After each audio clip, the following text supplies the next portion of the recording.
oportunidade de trabalhar aqui, Mariana. Hoje a gente está na palestra das famílias, então também para acompanhamento de quem está sendo tratado, né, pela equipe médica espiritual. Então hoje é uma palestra também indicada pela equipe, não é uma palestra que a gente escolhe, é uma palestra feita por eles, indicada por eles. Tá? Espero que todo mundo goste. Vamos fazer uma aberturazinha. E aí a gente faz uma oração de abertura. Mediunidade gratuita. Os médiuns modernos, porque os apóstolos também tinham mediunidade, igualmente receberam de Deus um dom gratuito, o de serem os intérpretes dos espíritos, para a instrução dos homens, para mostrar-lhes o caminho do bem e conduzi-los à fé, e não para vender-lhes palavras que não lhes pertencem, porque não são produto de sua concepção, nem de suas pesquisas, nem de seu trabalho pessoal. Deus quer que a luz alcance a todos, não quer que o mais pobre dela seja deserdado e possa dizer: eu não tenho fé porque não pude pagá-la. Não tive consolação de receber os encorajamentos e os testemunhos de afeição daqueles que choram, porque sou pobre. Eis porque a mediunidade não é um privilégio e se encontra por toda a parte. Fazê-la pagar seria, pois, desviá-la da sua finalidade providencial. Então, é o que a gente acabou de falar aqui. A palestra, todo o trabalho, ela é feita, organizada, planejada pela equipe espiritual que nos acompanha, nos inclui, nos direciona. Então, aqui nós somos todos meros aprendizes e trabalhadores, servidores, né? Por isso que a gente se chama semeadores de Jesus. Fica à vontade, gente, tá? É só sentar, fica à vontade, boa noite.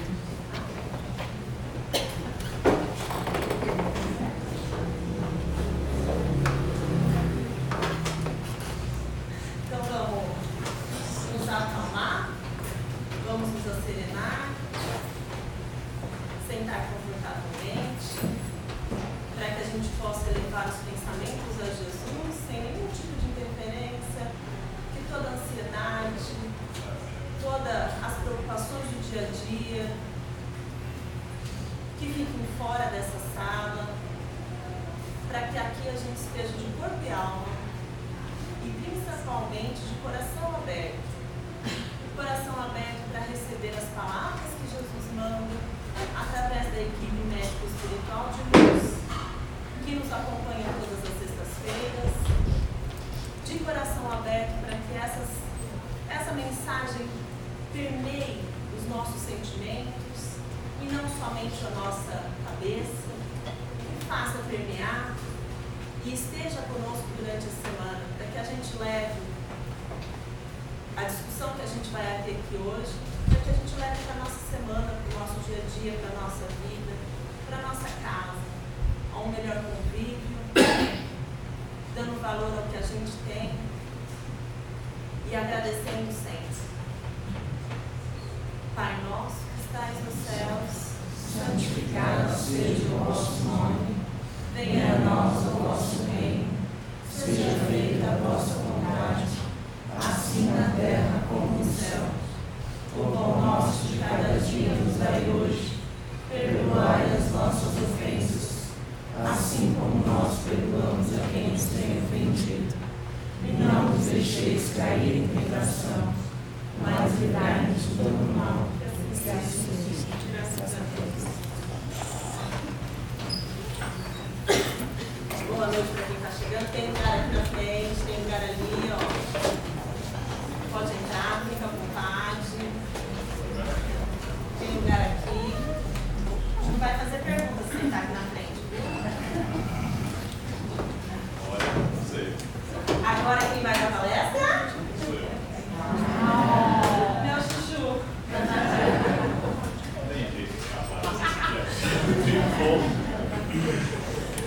Boa palestra.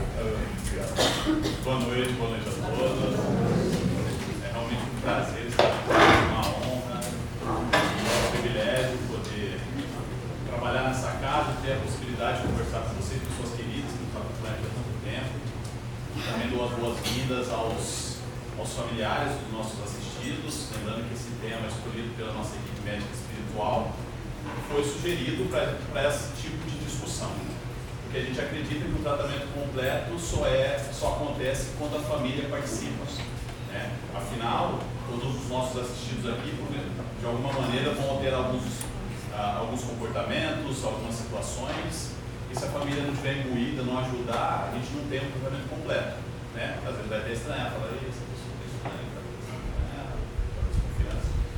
É importante isso, né? Então, é uma discussão, então vocês fiquem à vontade de me interromper a qualquer momento, fazer pergunta, até porque toda a equipe está aqui, vocês podem me auxiliar, tá bom? Psicoterapia. E para ajudar a gente a entrar nesse tema, eu gostaria de compartilhar com vocês uma história para nos envolver. A história começa em 1932, época em que o Brasil estava dividido. No dia 9 de julho desse ano, o governo paulista se revoltava contra a federação, contra o governo de Getúlio Vargas, e a gente passava pela Revolução Constitucionalista de 1932, que era paulista. Vocês não eram nascidos, porque vocês são pessoas jovens, mas vocês sabem que a gente tem um feriado de 9 de julho justamente por isso. E poucos dias depois do início, no dia 23, no estado de São Paulo, na cidade de Guarujá, no litoral paulista, no Hotel La Planche, Alberto, nosso personagem, ele estava ali, teve uma ofensiva do governo federal, tanto por terra como pelo ar naquela época. Então, na cidade do Guarujá, sobrevoando alguns aviões. Aviões naquela época voavam um pouco mais baixo, o barulho era um pouco maior do que hoje. Então, pra gente, todo mundo ia notar aqueles aviões cruzando o céu da cidade. Mas para o Alberto, aquele barulho faz uma diferença um pouco maior. Entrava no ouvido dele como se fossem abelhas fuzilando seus tímpanos, o seu peito parecia que ia explodir, a sua cabeça cheia, ele não sabia, estava muito angustiado, e fala: não aguento mais, não posso viver assim. Se morrer, talvez desistam disso. É o único jeito de ficar livre dessa agonia sem fim. Minha cabeça, não consigo pensar mais. Tomado de uma agonia muito forte, muito angustiante, ele completa: não quero mais a vida, Deus me perdoe, é melhor colocar já fim em tudo isso. Com a convicção de que ele poderia terminar essa dor que ele estava sentindo naquele momento, ele vai até o quarto, pega 12 gravatas, vai até o banheiro, amarra no cano do chuveiro, em seu pescoço, e atira no vazio. Ele cometia ali o ato de suicídio,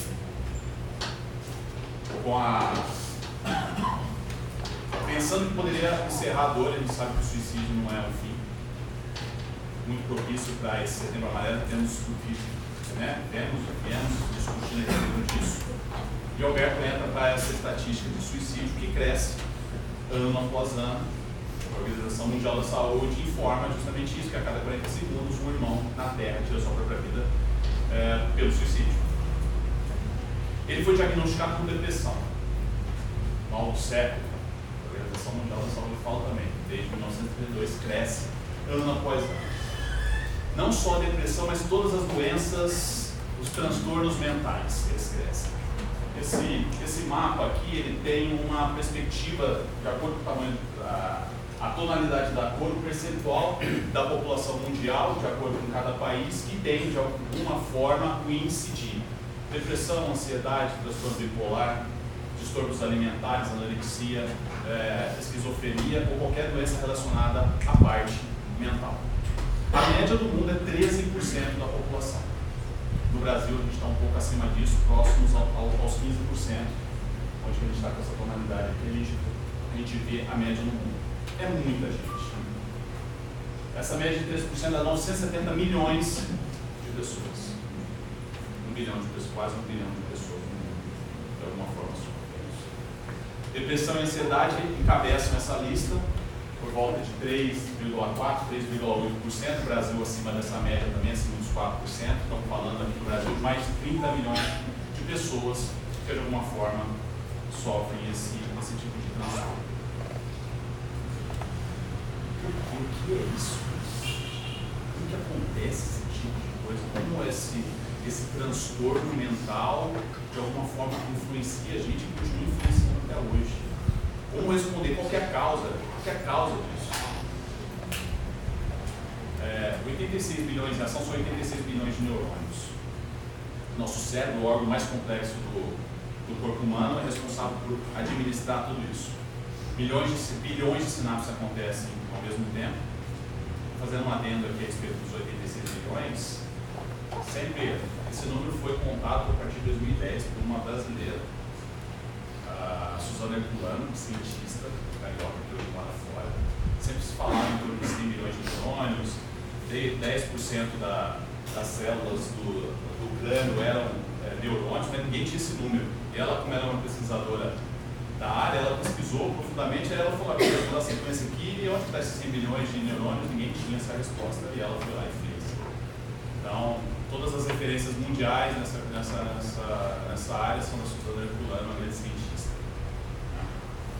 Então, são bilhões de neurônios se comunicando ao mesmo tempo, e a depressão, a maior parte dela, a gente tem um distúrbio psicológico, a gente tem uma apatia muito grande. Todo mundo que já teve, ou tem, ou já conhece alguém que teve depressão, qualquer ansiedade, sabe que a pessoa quer fugir do mundo, não quer ver ninguém, quer se trancar no quarto. É uma agonia profunda, desesperança completa. Mesmo em depressões bipolares, onde você tem a apatia e a euforia variando de acordo com o transtorno, de acordo com os ciclos que ele tem, mas em grande parte é isso. A pessoa não quer ver ninguém, quer sumir, não quer ver. É uma doença triste. E por que isso acontece? Qual que é a causa? Esses bilhões de neurônios, eles não são ligados, eles são, esse desenho mostra, a gente tem as fendas sinápticas onde tem, por impulsos químicos e elétricos, a comunicação entre um neurônio e outro, e onde faz a gente conversar do jeito que a gente está agora, na verdade, conversando sozinho por enquanto, depois vocês vão participar, mas se vocês estão pensando, todos esses pensamentos que estão rolando na cabeça de vocês são bilhões de sinapses que acontecem ao mesmo tempo. E quem faz a mediação dessas sinapses, principalmente as químicas, são neurotransmissores excitatórios. Noradrenalina, dopamina, ouviu falar? Tá. Neurotransmissores excitatórios. E a gente sabe que na depressão tem um déficit desses neurotransmissores. Né? Então a gente tem uma diminuição do número de neurotransmissores na fenda sináptica que interrompe as transmissões e a gente causa esses efeitos excitatórios. Maravilha. Né? Pega um antidepressivo, né? Toma um antidepressivo. Os antidepressivos geralmente fazem isso, o que eles fazem, eles comandam. Então eles regulam essa entrada e saída de neurotransmissor na fenda, aumenta a disponibilidade, estou curado. É isso? Tem aquelas pessoas que já tomaram, tem aquela depressão crônica, que chega no médico, o médico receita alguma coisa, não sei, eu também tem uma coisa nova, porque doutor, já sei o que é. A depressão é um negócio mais forte, precisa de algo novo. E não só por isso, também a depressão é descrita como uma doença crônica. Uma doença crônica quer dizer que ela vai e volta. Então, ou seja, não dá para você tomar um antidepressivo. E o grande objetivo da medicina hoje é você conseguir tirar o paciente do período de resposta. Porque você mete um antidepressivo nele, ele fica bom, solta serotonina, noradrenalina, dopamina, ele fica alegrão, tal, melhora. De repente faz assim de novo. Aí você tem que aumentar a dose do antidepressivo. Você volta no médico e fala assim, não está funcionando. Aumenta a dose, aumenta o efeito colateral. Se a gente está ingerindo droga. A droga, na maior parte do tempo, ela tem um efeito mais benéfico do que o veneno, mas ela é uma droga. Então aumenta a droga, aumenta o efeito colateral. Aí troca. Aí fica nessa história aí. E vai, volta, alguém conhece uma história assim, eu vou falar. É isso mesmo que eu estou falando. Então, a causa não dá para a gente tratar. Então, se o antidepressivo não consegue corrigir isso, da onde vem essa história? Da onde acontece? Por que tem essa decorrência, todos esses transtornos no cérebro? Aí, vou falar para ela. A maior pesquisadora, uma das maiores pesquisadoras da psique humana. Ela, em parceria com o Divaldo, só a série psicológica são 16 livros. E aí entende tão bem a psique humana como o Joana de Anjos. E ela fala categoricamente que exatamente toda doença tem origem espiritual. Então a origem da minha depressão não é falta de neurotransmissor, é espiritual. Ah, mas que tipo de situação que acontece que faz encadear isso? A gente, invernado aqui na experiência terrena, o nosso corpo nos impõe limitações justamente para chamar a nossa atenção que alguma coisa está errada. Porque senão, conscientemente, a gente não ia buscar melhor. Meus amigos, estamos todos aqui na Terra, somos todos doentes. Todos. Precisamos de ajuda, precisamos de tratamento. E Deus, na sua misericórdia e bondade, nos coloca um corpo que nos limita. Então, eu atuo espiritualmente, que Ele joga no meu corpo algum sintoma que eu consigo identificar, porque a ciência mostra isso, e aí, vai ver que tem alguma coisa errada. E não foi só a Joana que falou isso. Bezerra de Menezes também fala que em toda doença física, o que encontramos sempre é um espírito enfermo necessitando de amor, necessidade de amor. Então, quer dizer que todas essas atitudes que eu tenho influenciam, e eu consigo mapear isso. O problema não é o antidepressivo. O antidepressivo só existe por permissão de Deus de estar aqui.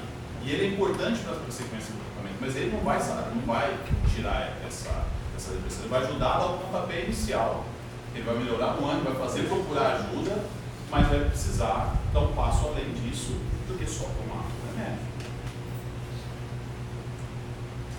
Então, quais são as ações que nós cometemos, pensando em pensamento, pensando no espírito, que causa a depressão? As causas reais e profundas da depressão se encontram no abuso do poder, na egolatria, na vaidade e na doentia exaltação do ego. O egoísmo e o orgulho são, de fato, as verdadeiras chagas do espírito e os fatores etiológicos da depressão e do suicídio.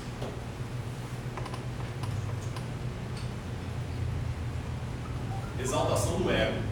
A partir do momento que eu exalto o meu ego, eu me coloco acima das pessoas. Eu acho que o meu problema é maior do que o do outro. Eu acho que o problema que eu tenho no relacionamento familiar é maior do que o outro.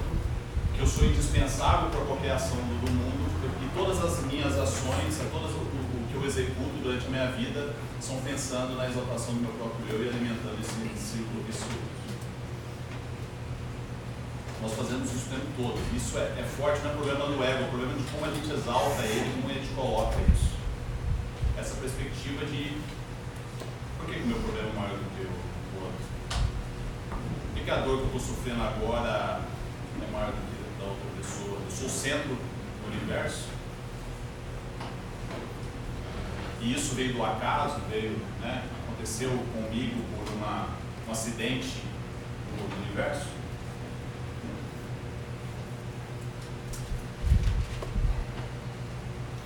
Voltando ao nosso personagem, Alberto, depois de alguns anos, isso porque Alberto era um espírito que tinha os seus méritos. Depois de cometer suicídio, ele cai no Vale dos Suicidas e fica ali menos de 10 anos, inconsciente. Tem espíritos que ficam séculos inconsciente. Enquanto esse espírito está inconsciente, não é que a espiritualidade nega socorro, ele só vai ser socorrido a partir do momento que ele despertar e solicitar ajuda, porque a gente tem livre-arbítrio para isso. E não tem espiritual da mesma forma. Então ele ficou inconsciente durante 8 anos, que essa depressão foi justamente alimentada por essa exaltação desse egoísmo, dessa soberba que estava impregnada no espírito dele. Ele caiu lá dessa forma. Aí quando ele desperta, de alguma forma, a gente vê aqui o poder da oração, e ele grita, ainda sufocado, porque sentia a dor física do estrangulamento que causara a morte dele. E ele grita: Mãe Santíssima, socorre-me, não posso respirar. Mãe Santíssima, ouve, por favor, por amor do seu filho. E tem que ser Mãe Santíssima, né? A Legião de Maria são as pessoas que cuidam dessas colônias dos suicidas. Então é o poder da mãe mesmo. A mãe é um negócio. E ele faz essa oração fervorosa, gritando, sem conseguir falar, ele pede ajuda. e a equipe médica espiritual ouve como se fosse um sinal para eles. E a partir do momento que ele solicitou ajuda, a equipe médica espiritual encaminhou em direção ao Alberto para ajudá-lo nessa reconstrução. Entraram no Vale das Sombras, saíram da colônia do hospital que estava, entraram no Vale dos Suicidas, lá encontraram Alberto e imediatamente levaram ele para a enfermaria. Totalmente debilitado, da forma que eu tentei expressar aqui na imagem. E aí, nesse processo dele de fuga da consciência, dessa depressão que afundou ele nesse egoísmo e nessa soberba, ele estava em risco de ovoidização. Já vou falar disso. Ovoidização é a doença mais pungente que tem no mundo espiritual. Eles falam na segunda morte, que a gente chama da segunda morte. E ele estava com risco de acontecer. Isso, para vocês terem uma ideia, é uma deformação perispiritual tão forte, que são séculos para conseguir recuperar isso. Dado a fuga da consciência, entenderam? A questão do ego, como ele se volta para si mesmo, a deformidade do seu perispírito, ele estava nesse processo. Processo muito grave. E aí eles começaram algumas manobras ali de passes energéticos, tentando voltar à consciência de Alberto naquele momento que ele estava nesse processo. E aí, eis que chega seu mentor para ajudar. Então, a gente é sempre uma cópia do mundo espiritual, né? Não ao contrário. Então, você tinha dois assistentes, que seriam dois enfermeiros que socorreram Alberto, e o Heitor seria como se fosse o médico dele, que estava acompanhando ele ali. Tentaram algumas manobras de passe energético para tentar voltar e sem resposta durante algum tempo. E aí você tem o principal método para tentar salvar esse espírito da ovoidização, que é a reencarnação compulsória. Poderia ter alguns impactos na vida dele, a partir do momento que ele reencarnasse, isso poderia acontecer, mas ponderando um lado contra o outro, valeria a pena fazer isso. E por merecimento e autorização do plano superior, o seu mentor, junto com os enfermeiros, foram até a pessoa que iria receber o espírito do Alberto, verificaram ali, de alguma forma já começaram a trabalhar no preparo dessa recepção. E foi fecundado ali, ele conseguiu fazer esse processo e o embrião foi fecundado, Alberto estava ali de novo, aqui no terreno. Só que a pessoa que recebeu, a mulher que recebeu, era uma gravidez indesejada. Ela tinha um namorado, a parte ficou grávida, estava chegando no terceiro mês, foi falar com o namorado fez tempo, fugiu, correu, ela ficou sozinha. Você já viu uma história parecida com essa? Isso aí daria outra palestra que a gente vai deixar só, a gente vai focar aqui no Alberto. Mas foi isso que aconteceu. E aí ele ficou ali até o quarto mês onde ela cometeu o aborto. O plano era que ele conseguisse ficar mais tempo, que ele conseguisse encarnar e tal. Aí esse aqui fica para outra palestra, a história do aborto, do namorado, fica para outra palestra, mas o importante é que mesmo esses 4 meses foram suficientes para evitar a ovoidização e de alguma forma preservar o perispírito e o espírito do Alberto. E assim como ele estava de novo ali no plano espiritual outro. Só que a partir do momento que ele volta, ele está totalmente fora de consciência, o perispírito não tinha a deformação, mas perda de memória profunda, não sabia quem era, e aí começa a questão da psicoterapia. Foi só a introdução para a gente entrar no tema. A psicoterapia foi importante nessa recuperação, a partir do momento que ele passou por todo esse processo, a gente viu, isso aí foi um período de pouco menos de 10 anos, e a questão da psicoterapia ia ser fundamental ali para o tratamento dele. Porque a partir do momento que ele estava ali, como médico, e aí no livro começa a mostrar como a psicoterapia funciona. Então você pega 2 enfermeiros que estão acompanhando o médico.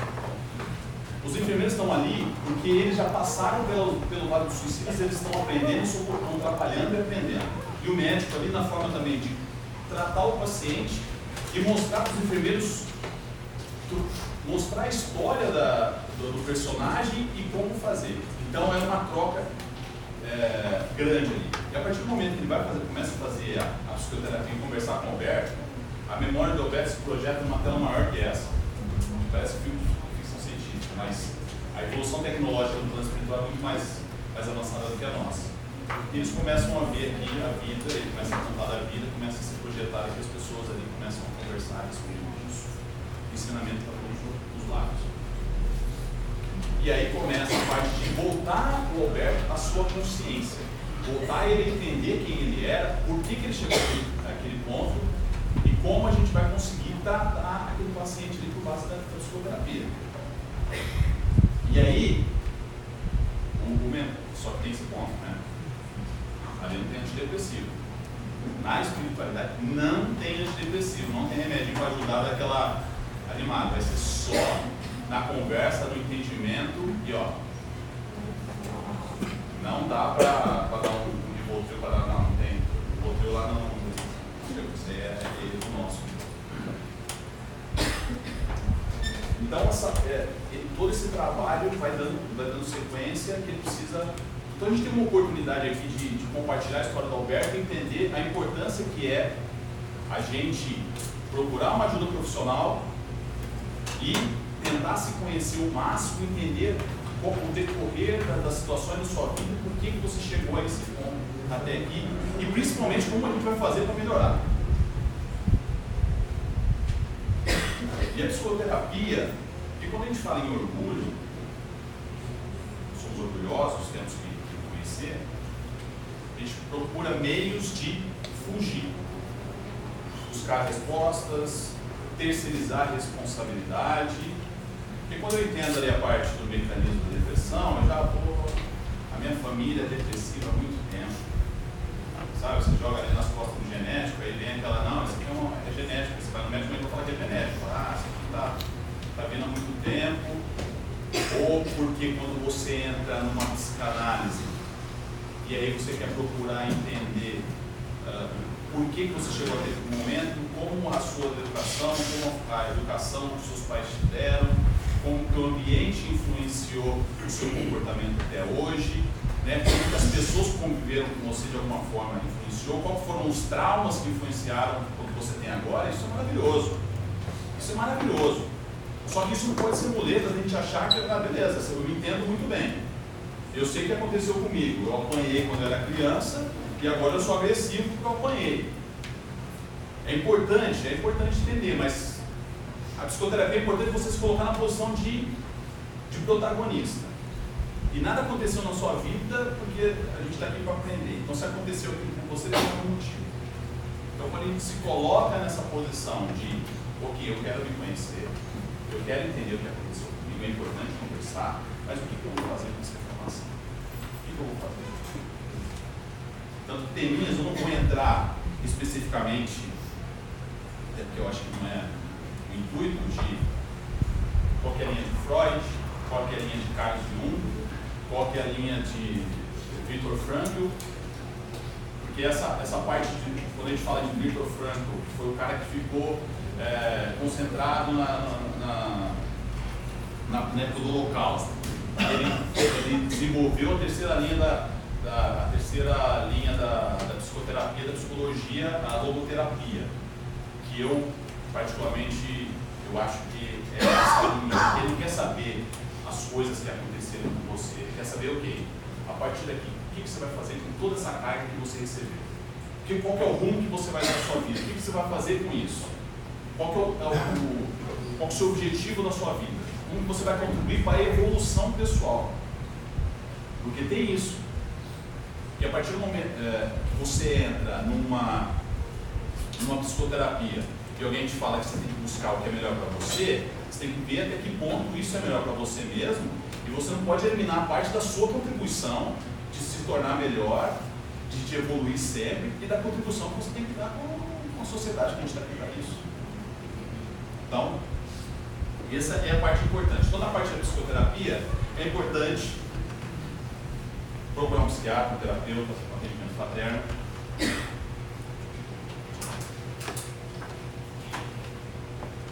Você vai ter a visão de alguém de fora que pode contribuir para que você enxergue alguma coisa que você não está vendo no momento e possa discutir a respeito disso.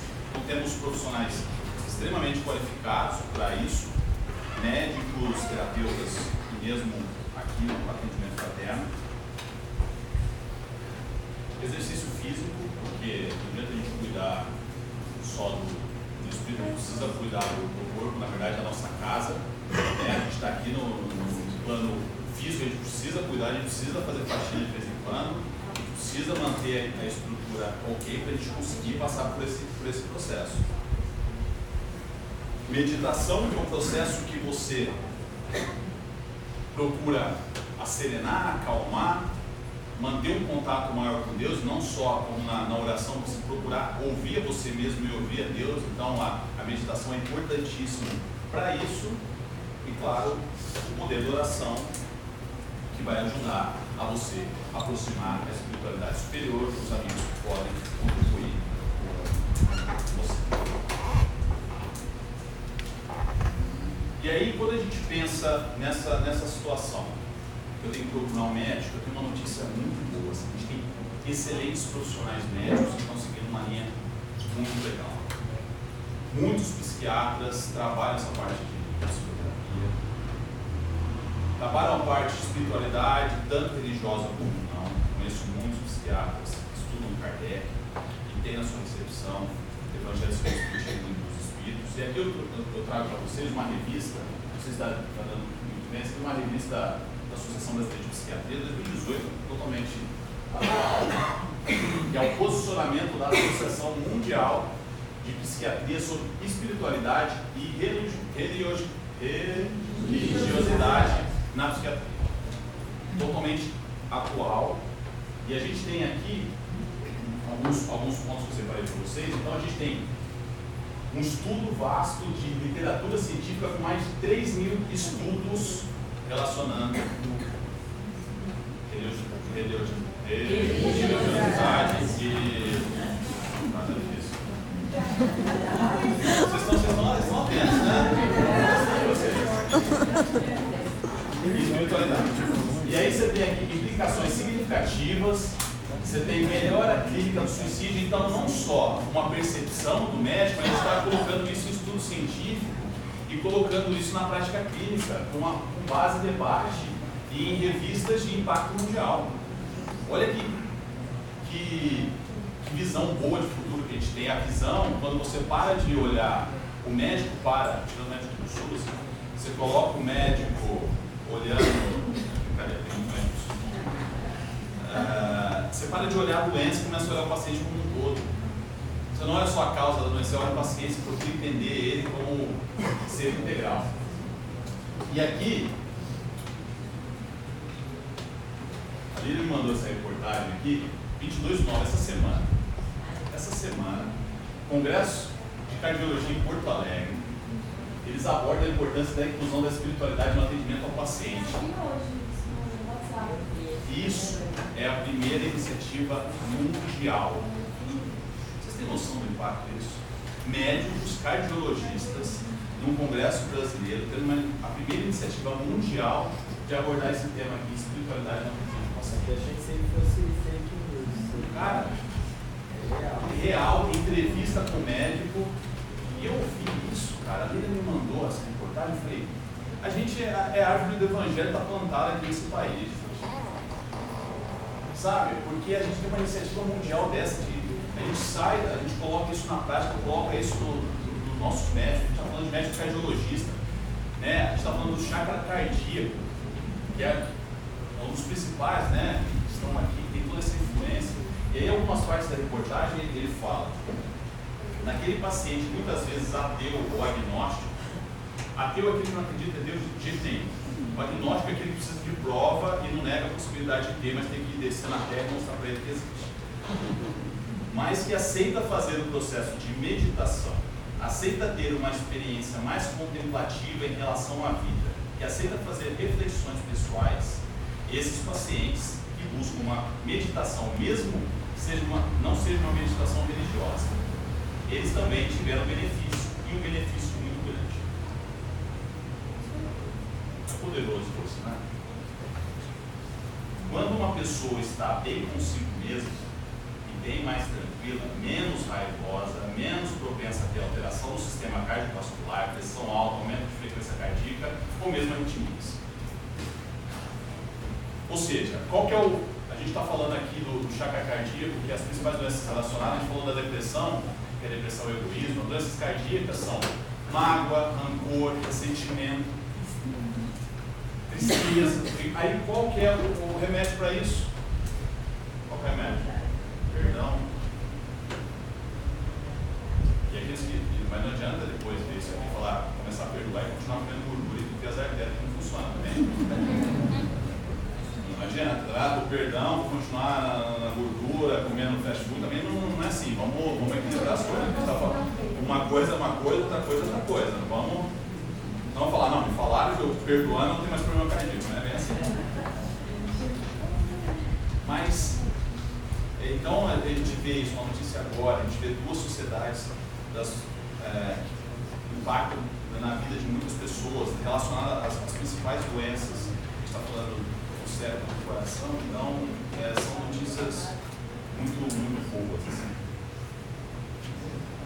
E aí vamos falar do Alberto, né? A gente falou do Alberto, ele foi, todo esse processo, está falando do processo de 10 anos, porque o Alberto tem a questão do merecimento, aí desencarnou por suicídio, voltou, quase passou por um período de fez horrorização, reencarnou compulsoriamente, voltou, depois dessa psicoterapia, depois desse contato com o seu mentor, com a equipe médica espiritual, ele conseguiu, imensamente agradecido à vida, Alberto, afinal, por sua vida aliviada, contagiando-nos com sua singela alegria.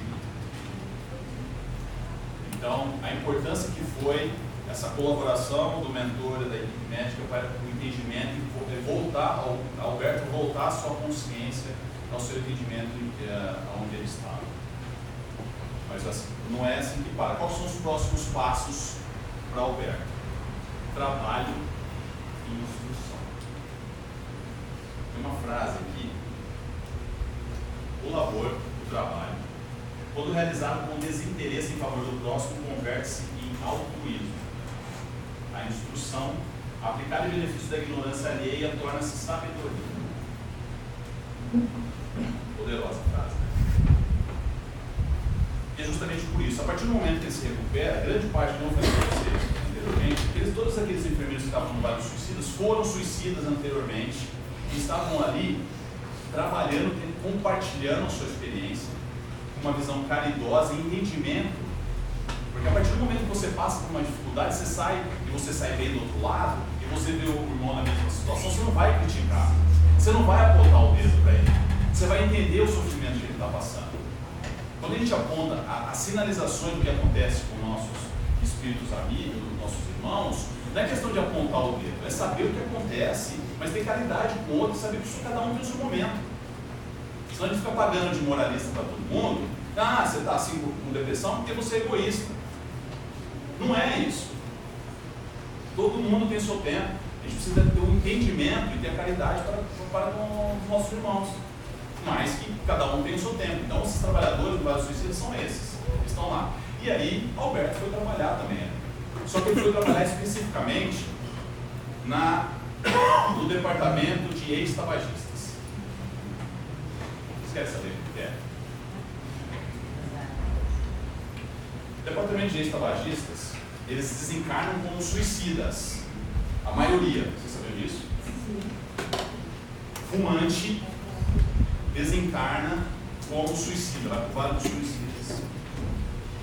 E aí, Alberto foi trabalhar nesse departamento dos ex-tabagistas. Um salão umas 4 vezes maior que esse, fechado hermeticamente, com fumaça de cigarro circulando ali.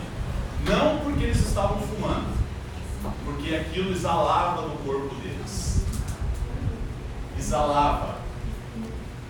o perispírito ficava exalando aquela fumaça e eles ficavam fechados hermeticamente para consumir aquele cheiro. As pessoas que entravam e não estavam acostumadas ficavam com ânsia, mas eles não conseguiam sair dali. E na espiritualidade você não faz assim, ó, fica lá e... Não. Você vai decidir o momento que você quer largar isso. Se carrega esse vício até lá. E ele ficou lá trabalhando. As pessoas fechadas, trancadas. Eles são chamados na espiritualidade de homens azuis. Você sabe por quê? Sabe? Tem uma doença que é descrita aqui, cianose, que é acúmulo de gás carbônico na corrente sanguínea, que deixa a pele na cor azulada.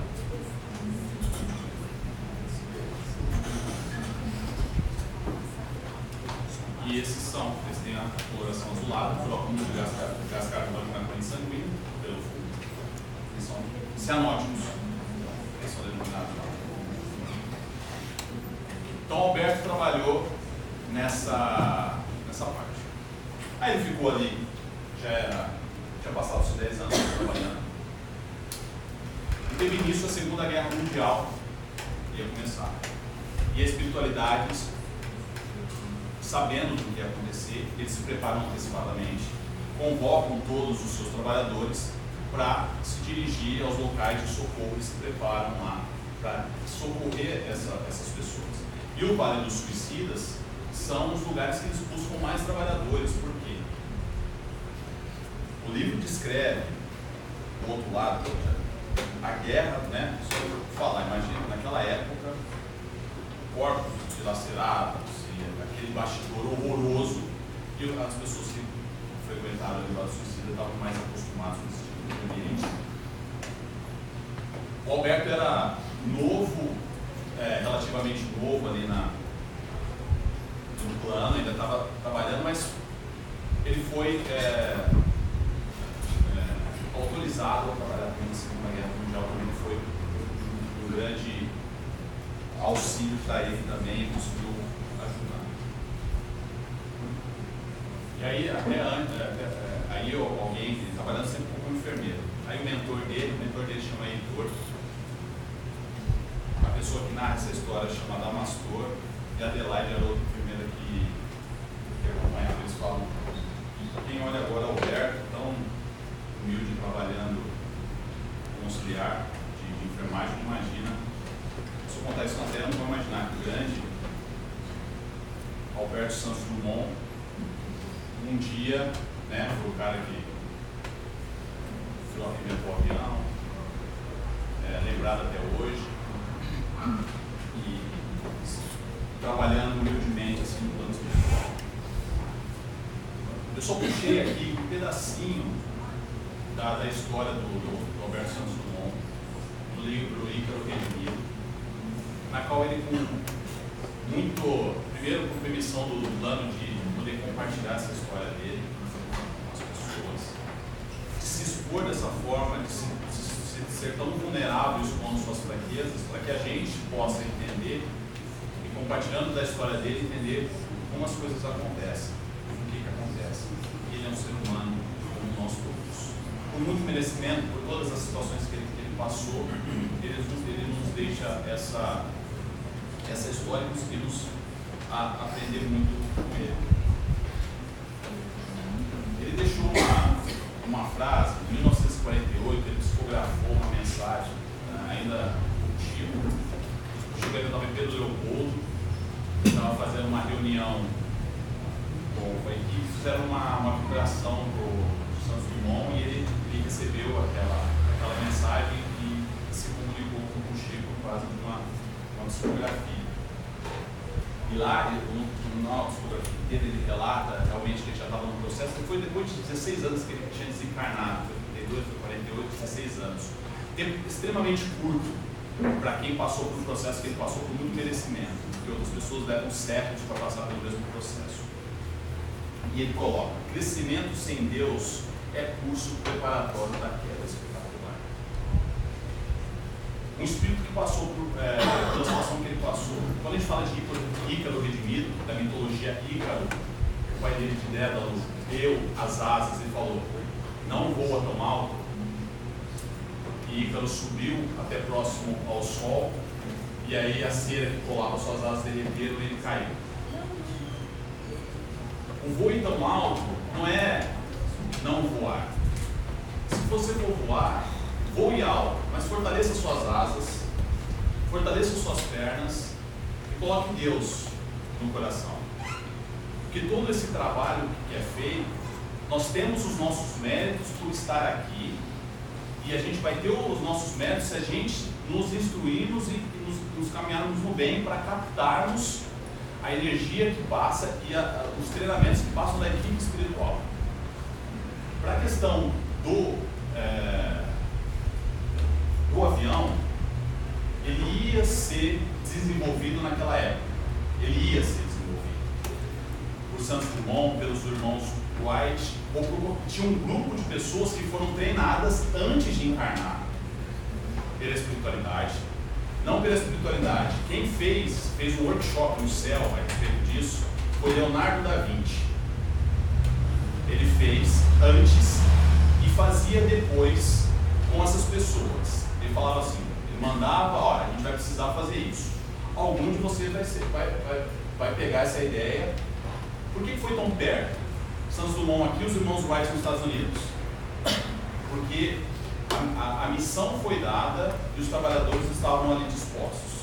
Quem tem maior dedicação, maior conhecimento, preparado para receber essa mensagem, vai receber. A gente não é melhor nem pior do que ninguém. Falaram isso para Allan Kardec. Se você não codificar, outra pessoa vai codificar. Isso tira a arrogância da gente, tira o egoísmo. Porque a gente faz parte, ok, se eu puder servir, eu estou aqui, eu vou estudar, eu vou servir. Mas senão vai ser outra pessoa. A gente tira essa parte de egoísmo e achar que a gente é o centro do universo. E eu gosto de Santos Dumont compartilhando essa história com a gente, com essa consciência do leitura, dá um alento para a gente e uma certeza de que é isso mesmo. Qual que é o nosso mérito? Continuar trabalhando bem, continuar se aprofundando no conhecimento. A espiritualidade está cheia de planos para cá. A gente só precisa de antenas muito bem antenadas, muito bem afiadas para receber tanta coisa boa e verdade.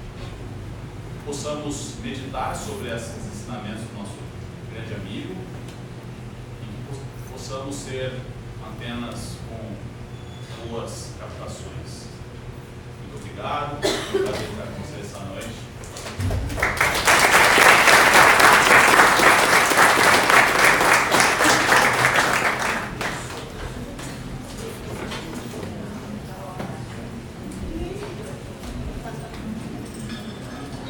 Alguém tem alguma colocação? Alguma pergunta?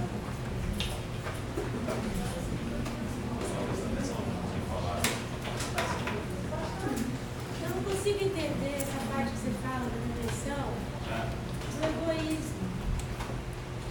Não consigo. Não?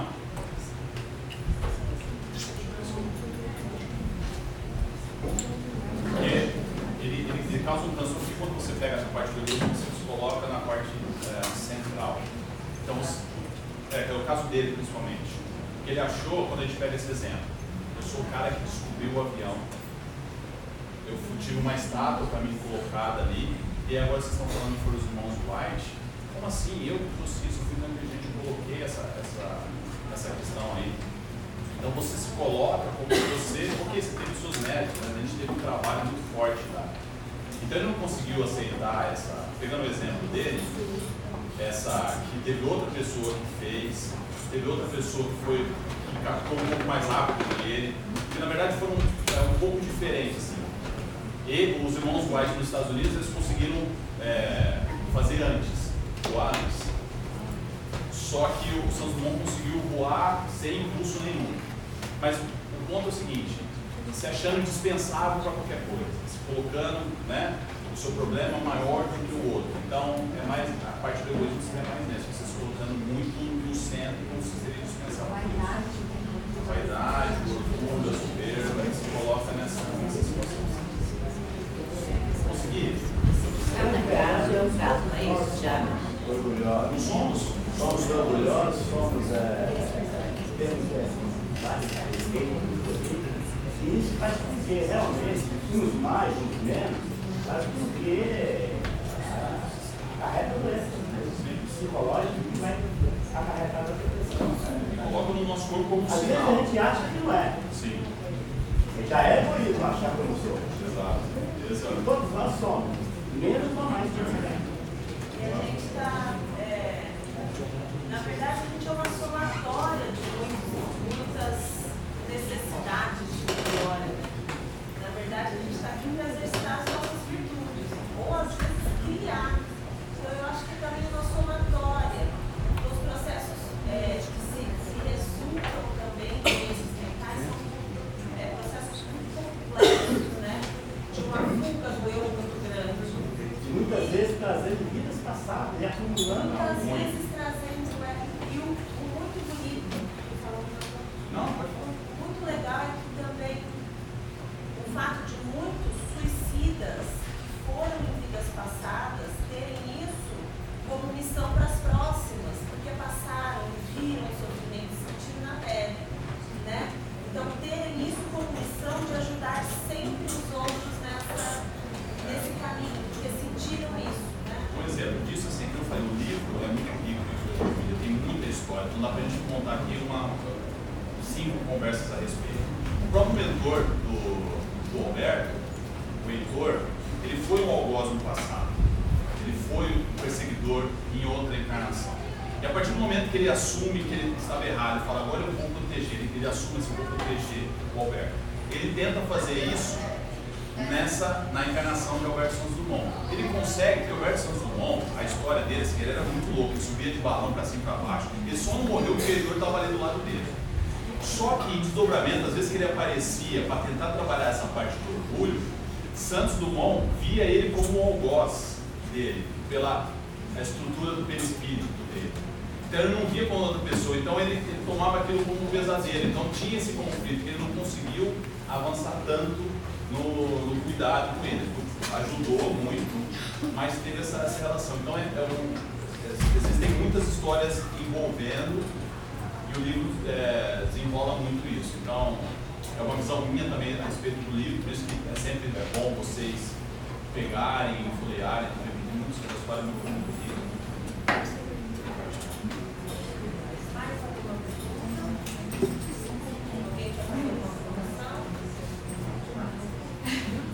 Estou lendo um livro de neurolinguística e um dos exemplos que o livro dá é muito interessante.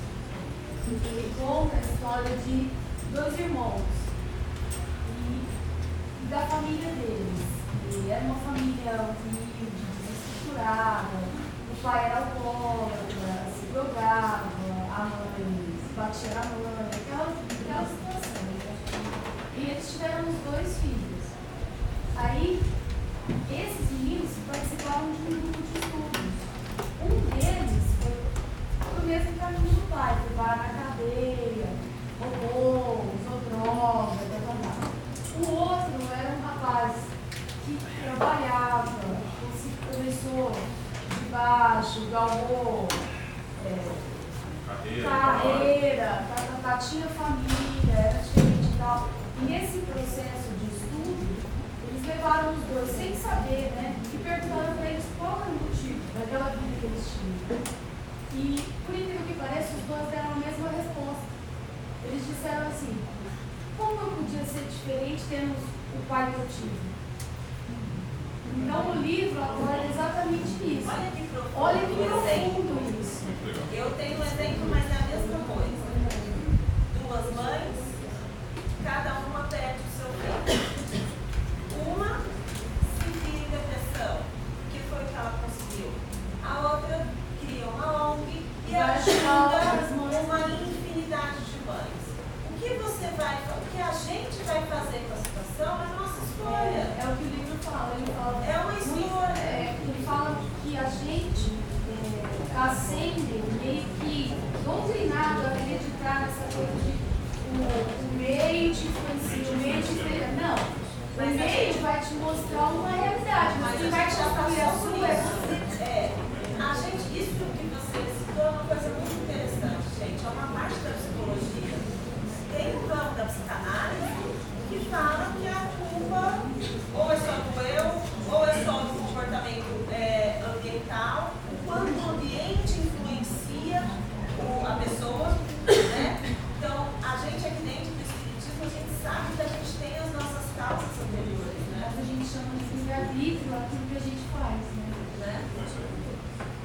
Obrigado. Obrigada. Então, vamos pegar os livros para a gente encerra. Tanto de Noé. Ele que deu. Oi? Ele era casado. Não era casado. Até foi uma das provas dele, enfim, que teve uma existência anterior, teve um problema com a esposa. Depois, não quero dar alguns spoilers do livro, mas ele teve um reencontro com a esposa e uma situação ali. Mas ele não era casado. Ele teve, na verdade, até uma deficiência na parte sexual por planejamento reencarnatório para se dedicar a esse objetivo. E ele também, uma pessoa importantíssima, porque vocês sabem que Dumont aqui é porque a família veio para cá, e Dumont, que é o pai do Santos Dumont, eles moraram aqui. E o Henrique Dumont foi fundamental para que Santos Dumont fosse o que fosse, porque muito inteligente, muito rico, construiu um império aqui, até a cidade de Dumont é em homenagem a ele, e deixou ele sem problema de dinheiro nenhum, porque ele sempre foi muito rico. Porque o pai dele vendeu as fazendas e falou, isso aqui. Então ele não teve problema, ele não tinha problema com dinheiro, não tinha que se preocupar com a esposa. Olha só, era muito tempo livre, né? Você imagina, tem uma esposa. Isso aqui é verdade.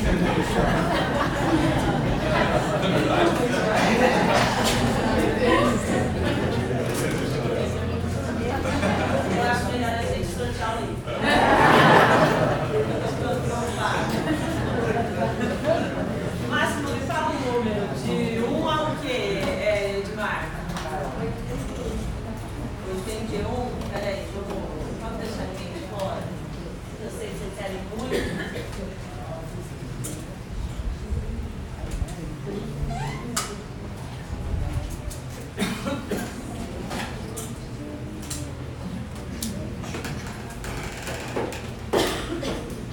Alguém está com mais de 80 aí na senha?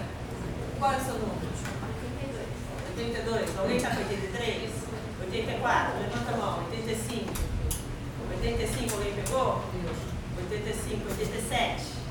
Ninguém pegou, então nós vamos até 85. 86 não está aqui, né? Não, pronto. 85. 85. Agora? Fala o número. 18. Quem é 18? Quem é 18? Quem é 18? Olha essa aí, gente. Aê. Eu já ganhei um monte, só quebra outro que eu já peguei. É? Mas eu acho que a gente tem um Pode perder, já é. espiritualidade. Você para em 85, 58, gente. Quem é 58?